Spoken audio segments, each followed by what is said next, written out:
Great pre-season done. Is your main concern tonight injuries going into next week? Yeah, it was only Monday I was saying we've done well to get through pre-season with an healthy squad, and this week's just been a bit of a nightmare with illness, COVID, and then today 2 serious injuries, but it looks of it.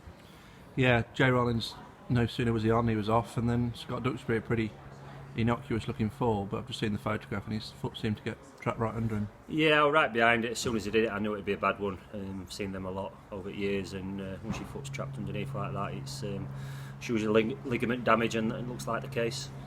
It was a fiercely contested friendly at times today. I would imagine if you'd not got the injuries, you would have appreciated that.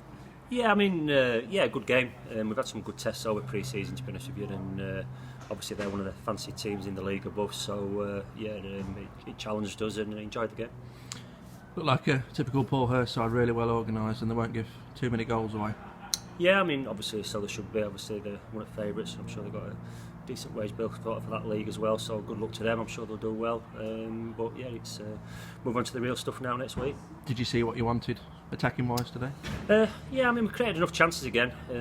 Obviously in first half, so I think we had 8 to their 4 in first half, so we've got to do better with some of them. But like I said to the lads, hopefully we turn up and deliver that next week. What's the week ahead all about now? Wrapping the others in cotton wool? Yeah, I mean, the dynamics have maybe changed a little bit, I'm not going to lie. We've sort of lost a few players now, so we'll have a look and see what we've got on Monday and then just plan from there, really.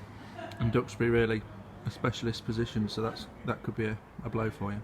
Well, we'll see. Like I said, he's bandaged up at the minute, so fingers crossed it settles down, and you never know, he might be back for next week.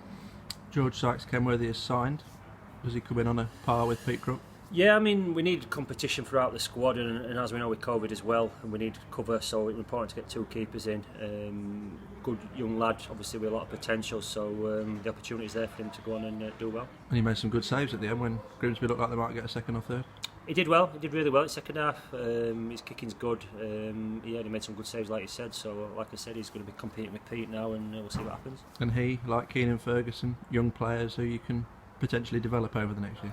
Yeah, I think we've got that nice balance in the squad. We've got a lot of experienced players, lads in the prime, and then we've got a nice sprinkling of lads who are sort of starting their careers, and fingers crossed they can sort of do well here at Boston. Spennymoor, always a good side. Imagine they'll be in and around the playoffs. What are you expecting from them? Yeah, like you said, they're going to be in and around the playoffs. Fantastic players for this level of football, and a new manager this season, so I'm sure he'll be eager to sort of start well, and just looking forward really just to sort of ending pre-season, to be honest. Not a massive fan of it, and getting on with the real stuff now. Good crowd today, excellent support from both sides, and imagine the record might even be broken again next week, but mainly home fans next week hopefully.